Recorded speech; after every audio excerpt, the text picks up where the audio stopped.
Hello everyone, welcome to our YouTube channel Nimbus Learning powered by Engineers academy.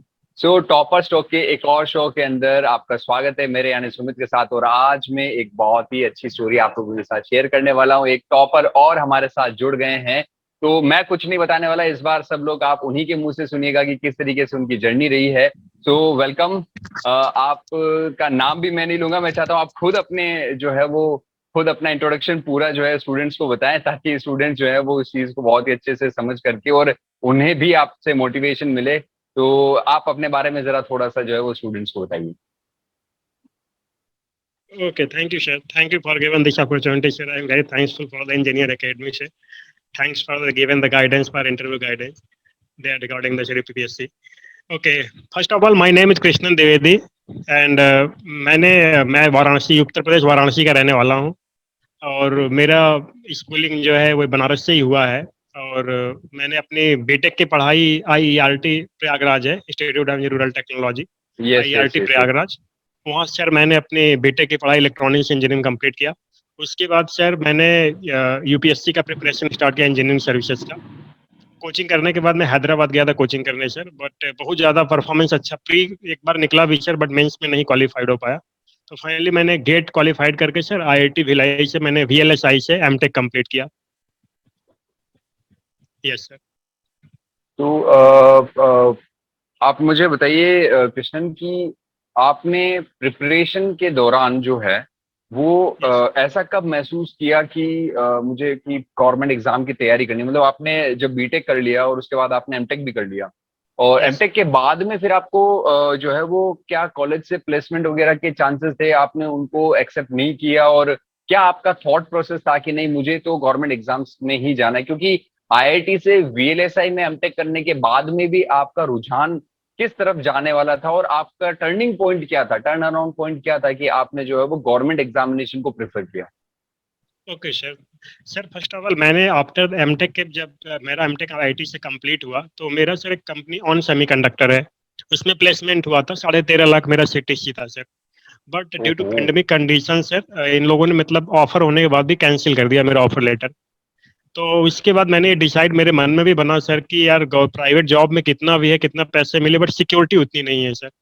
तो after that मैंने sir फिर वहाँ IIT Roorkee में मैंने सर पीएचडी ज्वाइन कर लिया, क्योंकि मेरे पास कोई ऑप्शन नहीं बचा था सर। तो फिर मैंने वहाँ ज्वाइन किया, आईआईटी रुड़की एक प्रोफेसर बहुत अच्छे सर हैं उनके अंदर मैंने ज्वाइन किया था पीएचडी। लेकिन सर मैंने जब वहाँ पे गया एनालाइज किया कि यार पीएचडी तो बहुत लॉन्ग टाइम कोर्स है, इसमें 6-7 साल लग सकता है। क्योंकि सर अगर अच्छे से पीएचडी करना हो, अगर आईआईटी में प्रोफेसर, मैंने सर से खुद बात किया, उन्होंने बोला इतने टाइम आपको लगेगा। तो मैंने बोला कोई नहीं। फिर उसके बाद सर मैंने वहां से पीएचडी को सर अपना एक्सटेंशन ले लिया। और ये तब तक यूपीपीएससी में सर ये लेक्चरर का वैकेंसी आया हुआ था। फिर मैंने सर सब छोड़ छाड़ के आके प्रयागराज में सर कमरा लिया, और वहां पे सर इसी सिर्फ इसी वैकेंसी के लिए मैंने प्रिपरेशन स्टार्ट किया, यूपीपीएससी के लिए सर। और फाइनली सर उसके बाद मैंने एग्जाम दिया, एग्जाम के बाद यस सर। तो इस दौरान जो आपकी प्रिपरेशन वाली जर्नी थी, इस दौरान क्या और भी किसी एग्जाम में आपका सिलेक्शन हुआ? और जिन जिन एग्जाम्स में, पहले तो आप इस बात का बताइएगा कि क्या आपका और भी किसी एग्जाम में सिलेक्शन हुआ है? दूसरा, कई सारे ऐसे एग्जाम्स भी होंगे जो आपने फेस किए और जिसमें आप सक्सेसफुल नहीं हो पाए, तो उसका एक अलग ही डिमोटिवेशन होता है। तो आपने अपने उस यस लो फेज के दौरान जो है अपने आप को कैसे संभाला, और ऐसा कौन सा मोटिवेशन मंत्र था जो आप फॉलो करते थे और जिसके बेसिस पर आप अपने आप को हमेशा मोटिवेटेड रखते हो? Yes sir. सबसे पहला सर मैंने एक और मैंने इसरो में साइंटिस्ट पोस्ट जो 2019 में वैकेंसी आई थी सर, तो उसमें क्वालिफाइड था। मेरा 2021 में सर ये मार्च में मेरा इंटरव्यू था। उस समय हम लोग का इसरो में सर ऑनलाइन इंटरव्यू हुआ था, जिसमें कि मैंने सर बहुत ज़्यादा अच्छा परफॉर्मेंस नहीं रहा, क्योंकि कुछ सर ऑडियो प्रॉब्लम आ गया था, वीडियो प्रॉब्लम। तो उन लोग मेरा कम्युनिकेशन सब्जेक्ट था वो बहुत अच्छे से नहीं मैं सर उनको बता पाया था। तो उसी के चलते सर मेरा 1 या 2 मार्क्स उसमें नहीं हो पाया था इसरो में साइंटिस्ट पोस्ट में फाइनली। तो उसके बाद मैं काफी डिमोटिवेट भी हो गया था सर, क्योंकि ऐसा लग रहा था यार कुछ है ही नहीं, क्योंकि इतना एज भी ज्यादा होते जा रहे थे सर, क्योंकि एमटेक करने के बाद प्रेशर बढ़ जाते हैं सर। कोई जॉब अगर नहीं रहता है तो एग्जैक्टली। घर वाले भी ज्यादा प्रेशर थोड़ा होता है सर। बट सर मैंने सोचा कि यार अगर होना है तो सिर्फ होगा गवर्नमेंट जॉब में, या नहीं तो नहीं होगा, तो कोई बात नहीं, फिर अपना आगे का फ्यूचर कुछ देखेंगे, पीएचडी वीएचडी फिर ऑप्शन अपना देख लेंगे। तो वही रहा सर। उसके बाद मैंने सर काफी उसमें प्रॉब्लम भी आई प्रिपरेशन के समय सर। लोग भी बहुत मतलब बोलते थे यार पीएचडी आप कर रहे थे आईआईटी रुड़की से, इतनी रेप्यूटेड इंस्टीट्यूट है, क्यों छोड़े पीएचडी आप, आपको कंटिन्यू करना चाहिए। लेकिन मैंने सोचा सर यार रिस्क मैंने उठाया लाइफ में तो कोई नहीं, मैं रिस्क उठा के इस एग्जाम को दूंगा, होगा तो अच्छी बात है, नहीं होगा तो मैं अपनी पीएचडी को फिर से सर से बात करके कंटिन्यू कर लूंगा सर। तो वही सर फिर फाइनली भगवान का ऊपर वाले कृपा रहा सर कि किसी तरीके मतलब अच्छे हो गया सर इसमें। तो यस आपने रिस्क लिया, तो रिस्क से आपका नाम भी बना और आप यूपीपीएससी लेक्चरर के अंदर जो है वो सेलेक्ट हुए हैं। तो आप मुझे बताएं यस कि पिताजी जो हैं और माताजी जो हैं वो क्या करते हैं, फैमिली बैकग्राउंड आपका क्या है, और फिनेंशियली भी स्टूडेंट्स आज के टाइम में काफी ज्यादा स्ट्रगल कर रहे हैं, तो क्या आपकी भी कुछ ऐसी कंडीशंस रही हैं, और अगर ऐसी कंडीशंस रहें किसी स्टूडेंट की तो आप उन्हें क्या यस एडवाइस करना चाहेंगे? Yes sir. मेरा सर सबसे पहले क्योंकि मैं एक सर, मेरे पापा एक फार्मर है, किसान है, और मम्मी एक मेरी हाउस वाइफ है सर। तो हम लोग बहुत ही मतलब लोअर फैमिली से थे सर, मतलब काफी ज्यादा फेस होता था सर, क्योंकि बीटेक की पढ़ाई सर मैंने इसलिए आईआरटी से किया क्योंकि गवर्नमेंट कॉलेज था सर, पैसे की बहुत ज्यादा प्रॉब्लम था। तो मैं क्या करता था सर, कुछ पैसे ट्यूशन कोचिंग मैंने बहुत पढ़ाया है सर इलाहाबाद में, मतलब बच्चों को बहुत पढ़ाता था, उससे मेरा रूम का खर्चा वर्चा निकल जाता था सर। और किसी तरह मैंने बीटेक की पढ़ाई सर, क्योंकि गवर्नमेंट ने स्कॉलरशिप भी दिया तो काफी पैसे वापस भी हो गए। तो उस तरीके से सर अपना प्रिपरेशन कंटिन्यू किया। और काफी प्रॉब्लम तो सर जानते हैं, जब पैसे नहीं होते हैं तो दिक्कतें बहुत होती है। बहुत सारे सिचुएशंस ऐसे टाइम आता है कि लगता है यार कुछ मतलब जॉब ही कर लेता हूँ फिर, या ऐसा करता हूँ। लेकिन उस सिचुएशन को सर किसी तरीके से अच्छा रहा सर, उसको फेस करता गया। और फाइनली सर मैंने बीटेक फाइनल करने के बाद, तब मेरे भैया थे सर, उनका सिलेक्शन हुआ सर यूपीपीसीएल में एज ए जेई पोस्ट पे सर। तो इसके बाद से सर मैंने फिर अपनी पढ़ाई के लिए हैदराबाद कोचिंग करने के लिए गया था सर। Yes okay. तो आप मुझे बताएं कि प्रीवियस एग्जाम्स के फेलियर और अपकमिंग एग्जाम्स के डर के बीच का जो सफर है, इस यस दौरान सर। आपने अपनी प्रिपरेशन स्ट्रेटजी के अंदर ऐसा क्या चेंज किया जो आपको लगा कि नहीं यार ये यूनिक है, और वो चीज इम्प्लीमेंट करने पर आपको सक्सेस भी मिली? यस तो मैं चाहता हूं यस कि आप वो जो सक्सेस मंत्र है वो स्टूडेंट के साथ शेयर करें कि प्रीवियस फेलियर से मैंने ये सीखा और मैंने इस तरीके से जो है वो अपने चीजों को मॉडिफाई किया और मैं एग्जाम के अंदर सेलेक्ट हो पाया। Yes sir. हाँ सर, ये मैंने बहुत, क्योंकि मैंने से बहुत सारे एग्जाम दिए, मैं दिया एक बार बार का भी इंटरव्यू दिया था सर, और इसरो में भी हुआ। तो मैंने सर देखा कि और एग्जाम में, जैसे मैंने सर अभी डीएफसीसीआईएल दिया था, डीएफसीसीआईएल का फॉर्म आया था सर, मैंने दिया, लेकिन उसमें मेरा बहुत अच्छा परफॉर्मेंस नहीं रहा सर।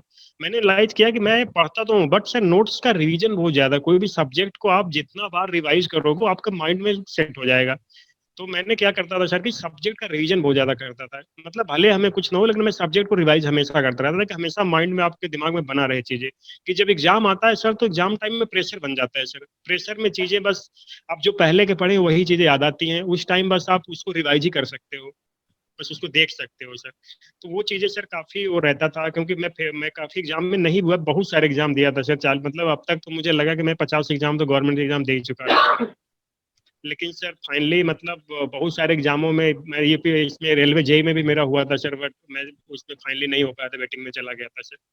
तो बहुत सारे प्रॉब्लम मतलब सर काफी एग्जामों में नहीं भी होता था, तो उससे सर ये है कि काफी डर तो लगता था, या ये भी लगता है होगा कि नहीं होगा। लेकिन उस कमी को सर, जो कमी है उसे एक्सेप्ट करना ही सबसे अच्छी बात है। तो मैंने सोचा उस कमी को एक्सेप्ट करो और उस कमी को दूर करो, और फिर तैयारी आगे कंटिन्यू करते रहो। हम्म। तो आपके कहने का मतलब ये है कि एग्जाम्स एक दो एग्जाम नहीं, 40-50 एग्जाम्स भी निकल जाते हैं कई बार फेल करते करते, बट यस सर। उन यस सर। सभी एग्जाम से हमें सीख करके कि हमने पिछले में क्या गलती करी है उसे नेक्स्ट में ना दोहराएं, और इस यस तरीके सर। की यस सर। स्ट्रैटेजी को आपने फॉलो किया कि जो प्रीवियस गलतियां थी उनसे सीखा और उसे नेक्स्ट में इम्प्लीमेंट किया और अपने आप को मोटिवेटेड रखा।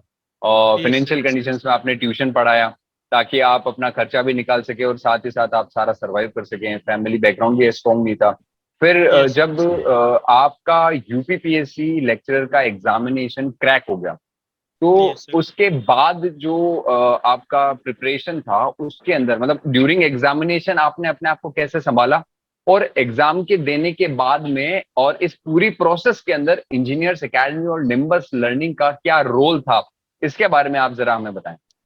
हाँ sir, first of all sir मैंने क्योंकि मैं इलाहाबाद में रहता था सर, तो जब मेरा यूपीपीएससी में मैंने एग्जाम का प्रिपरेशन स्टार्ट किया सर, और फाइनली जब मेरा इसमें सर रिटन क्वालिफाइड हुआ मैं, तो मैंने ये सोचा कि यार कोई हमेशा, क्योंकि इसरो में भी मैं गलती किया था, कोई मॉक इंटरव्यू नहीं ले गया था सर, तो ये मुझे लगता था कि यार मॉक इंटरव्यू बहुत जरूरी है। तो सर मैंने सर्च किया कुछ कुछ, तो आपके मतलब ये कोचिंग काफ़ी अच्छा लगा सर, तो मैंने इलाहाबाद ब्रांचेज जो है इनका मतलब इंजीनियरिंग अकेडमी का सर, वहाँ पे मैंने मॉक इंटरव्यू एक दो मॉक इंटरव्यू दिया था सर। उससे मुझे काफ़ी फायदा मिला सर, क्योंकि मॉक इंटरव्यू दे लेने पे एक माहौल जनरेट हो जाता है सर। आपके अंदर जो डर रहता है ना, वो डर खत्म हो जाता है कि वहाँ पे आप जाओगे पैनल के सामने, तो वहाँ 3 लोग रहते हैं, तो ये पहले अगर आप एनालाइज कर लोगे। और मैं मुझे काफी वैसे फायदा मिला सर। मैंने इंटरव्यू जो मुझे एचआर साहब ने क्वेश्चन मतलब इंजीनियरिंग अकेडमी में पूछा गया था, जो काफी मुझे वहाँ बेनिफिट मिला। बट ये था कि मेरा यूपीपीएससी में सर इंटरव्यू बहुत बेकार गया था, मतलब मेरा रिटर्न से ही हुआ है जो मेरा इंटरव्यू तो ऐसा गया सर कि मुझे लगा मैं इंटरव्यू फेल ना हो जाऊं। इस तरीके को उन लोगों ने क्वेश्चन उठपटांग क्वेश्चन पूछ दिया था। अच्छा अच्छा। तो यस सर। मतलब मॉक इंटरव्यू देने से ये हुआ कि आपको थोड़ा माहौल का अंदाजा हो गया, ये आपको ऐसा एग्जैक्टली पता, सर। मतलब एक मेंटली प्रिपरेशन जो है उसके लिए exactly sir, mock exactly. Interview देना बहुत जरूरी है, आपका बहुत मतलब ये जरूरी है। है सर, बहुत और 100% सर। यस आपने सर। ऑफलाइन सेंटर पे जाकर के ऑफलाइन वाइवा दिया, ऑफलाइन यस इंटरव्यू सर। दिया, तो ये आपके लिए और थोड़ा बेनिफिशियल रहा है, क्योंकि उसमें आपका बॉडी लैंग्वेज और अच्छे से एनालाइज करके और आपको एग्जैक्टली सर, एग्जैक्टली। फीडबैक दिया गया होगा कि आप किस यस तरीके सर, से हाँ इम्प्रूव सर। कर पाएंगे। Exactly yes sir. क्योंकि एग्जाम के अंदर कई बार ऐसा होता है इंटरव्यू के अंदर कि आप चाहे 4 क्वेश्चन के जवाब लगातार नहीं भी दे पाए, फिर भी आपका यस। सिलेक्शन इस बेसिस पे हो जाता है कि आपने उस सिचुएशन को हैंडल कैसे किया। एग्जैक्टली सर, आपको आंसर एग्जैक्टली। नहीं आता था, बट फिर भी आपने अगर उस कंडीशन को हैंडल करना सीख लिया, तब भी वो इंटरव्यूअर ये जान जाएंगे कि अगर रियल लाइफ में भी कोई ऐसी कंडीशन आई जिसमें ये बंदा यस। अगर उस चीज को हैंडल नहीं कर पाए, तो ये उस कंडीशन को ट्विस्ट अराउंड करना जानता है। और इस वजह से भी जो है वो सिलेक्शन हो जाते हैं, और शायद कहीं ना कहीं ऑफलाइन इंटरव्यू ने आपको उस चीज के लिए गाइड जो है वो जरूर किया है। तो यस सर, मेरा एक्चुअली अगला सवाल ये, हाँ हाँ हाँ, कहिए, बताइए सर बताइए। मैं कुछ यहाँ बोलना चाहता था कि मैं सर मतलब जो मॉक इंटरव्यू दिया ऑफलाइन, मुझे बहुत बेनिफिट किया सर उससे। मैं जब इंटरव्यू में गया सर, तो उन्होंने मुझे पहला क्वेश्चन यही पूछा था, आप करंटली कर क्या रहे हो। तो मैंने बताया कि सर अभी प्रिपरेशन कर रहा हूँ। उन्होंने बोला आपने कोई इससे पहले एग्जाम क्वालिफाइड किया है, तो मैंने बोला सर हाँ मैंने इसरो डीआरडीओ दिया। तो उन लोगों ने पहला मुझे क्वेश्चन यही पूछा सर कि आपके अंदर क्या कमी रह गई थी कि आप उस एग्जाम में सिलेक्ट नहीं हो पाए। तो मैंने साफ साफ बता दिया सर कि मेरा ये कमी थी, मेरी ये सब्जेक्ट वीक थी। तो जो चेयरपर्सन सर थे वो बहुत ज्यादा खुश हुए सर इस बात को। उन्होंने मतलब काफी ज्यादा मुझे मुझे शुरू में कॉन्फिडेंस को वही बूस्ट किया थोड़ा सा। उन्होंने बोला कि आप जानते हो आपने पहले ऐसे स्टूडेंट जो अपनी कमी बता रहे हो, लोग कमी अपनी छुपा देते हैं इंटरव्यू में आके, लेकिन आपने ये कमी बताया, मुझे बहुत अच्छा लगा। तो सर वहाँ थोड़ा मुझे लगा कॉन्फिडेंस बढ़ा कि यार कम से कम सर ने मतलब कुछ बोला एक दो वर्ड। उसके बाद सर उन लोगों ने ज्यादातर जो मुझसे क्वेश्चन किया सर, वो ज्यादा सर मतलब उन्होंने इन्वेंशन लगे पूछने कि जो फ्यूज वायर होते किसने इन्वेंट किया है। मतलब मैं कंटिन्यूअस सर मैं बताऊं, मैं 80% आंसर नहीं दे पाया रहा, बहुत अच्छे से नहीं दे पाया था। लेकिन जो दिया सर अच्छे से दिया। हाँ नहीं आता था, मैं कॉन्फिडेंटली कहता सर नहीं आता, तो बोलते भी थे यार आपको क्यों नहीं आ रहा है। मैं बोला सर एक्चुअली मैंने कभी इस तरह चीजें देखा नहीं, मेरी ब्रांच से रिलेटेड सर जो है मैं उसी को जानता हूँ। अगर एक्सटर्नल चीजें, क्योंकि सर इलेक्ट्रिकल मुझे बहुत ज्यादा उन लोगों ने पूछ दिया था। इलेक्ट्रिकल में फ्यूज वायर क्या होता है, अडॉप्टर कितने टाइप के होते हैं, कितने किसने इन्वेंट किया, इस टाइप क्वेश्चन काफी ज्यादा उन लोगों ने मुझे पूछा था सर। ओके। तो फाइनली आपका सिलेक्शन भी हुआ, और सिलेक्शन के बाद मैं जानना चाहूंगा कि आपका पारिवारिक माहौल कैसा है और रिश्तेदारों का रिएक्शन कैसा है। वो लोग जो आपको कहते थे कि आप पीएचडी छोड़ करके आ गए, आपने अच्छा नहीं किया, और इतने सालों का आपका तप बल कि 40-50 एग्जाम दिए, और उसके बाद में फाइनली आपका यूपीपीएससी लेक्चरर के अंदर सिलेक्शन होना, और यूपी के अंदर ही, यूपी के ही वासी, और यूपी में ही आपको जॉब मिल गया, और वो भी लेक्चरर का, जो कि एक व्हाइट कॉलर जॉब होता है, एक टीचर की तरह। आपने एज ए जो है वो टीचर स्टूडेंट्स को पढ़ाया भी है आपके स्ट्रगल डेज में, और अब आप यस। ऑफिशियली जो है वो पढ़ाएंगे किसी कॉलेज के अंदर जाकर के स्टूडेंट्स को। तो ये सिलेक्शन के बाद का माहौल जो है वो कैसा है घर का, और आप कैसा महसूस कर रहे हैं, और फ्यूचर को लेकर के आपकी क्या प्लानिंग है, उसके बारे में जरा बताएं। यस सर, एक्चुअली सर जब मेरा रिजल्ट आया और मैं अपना नाम देखा, तो मैं कुछ टाइम के लिए सर जैसे खुशी के मारे में रोने लगा सर। और जब मैं घर पे कॉल किया मतलब मम्मी पापा को, तो काफी ज्यादा मैं बोल नहीं पा रहा था। मैं मतलब ये हो रहा था कि यार आज तक कभी कोई एग्जाम तो क्वालिफाइड हुआ नहीं था, अच्छा मतलब फाइनल सिलेक्शन नहीं हुआ था, होता बट फाइनल नहीं हो पाता था।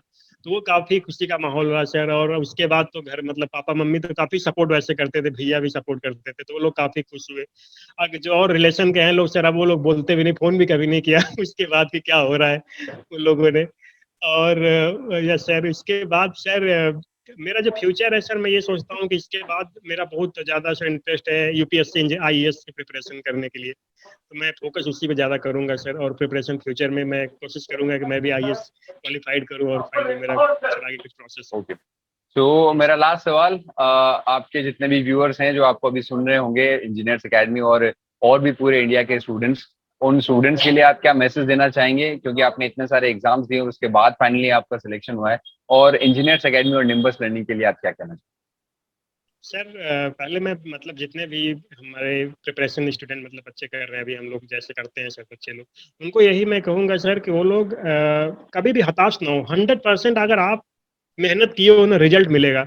बट ये होगा इस एग्जाम में नहीं होगा, अगले एग्जाम में होगा तो कंफर्म है। बट आप अपना कॉन्फिडेंस मत खोना कभी, कॉन्फिडेंस हमेशा बनाए रखना। कॉन्फिडेंस ही अगर आपके अंदर लूज हो गया ना, हजारों लोग बोलने वाले मिलेंगे, अरे गवर्नमेंट एग्जाम कुछ नहीं आता है, 2-4 सीट आती है। मेरा सर एक्चुअली जो यहाँ पे हुआ है सिलेक्शन यहाँ दिल्ली में, वो एक सीट, सिर्फ एक सीट आई थी सर, और मैंने एक सीट के लिए अप्लाई किया था तो वो हो गया सर। तो अगर आपका होना होगा ना, प्रिपरेशन अच्छा होगा तो सिर्फ एक सीट में होगा, इसलिए टेंशन नहीं लो, आप आराम से मेहनत करो, फुल कॉन्फिडेंस है। जो कमी रह गई है प्रीवियस एग्जाम उसको रिड्यू कम करो। और सर मुझे बहुत अच्छा लगा सर निम्बस एकेडमी से बात करने में सर, और मेरा काफी गाइडेंस मिला, इसलिए very thanksful, I thanksful the whole team for the Nimbus Academy sir. चलिए ठीक है, all the best for your future preparation, that's all for today. Thank you everyone for watching Nimbus Learning. Nimbus Learning क्या है, future की तरह है। If you really like the video, please hit the like button, share the video, subscribe to our YouTube channel and press the bell icon for the latest updates. Thank you.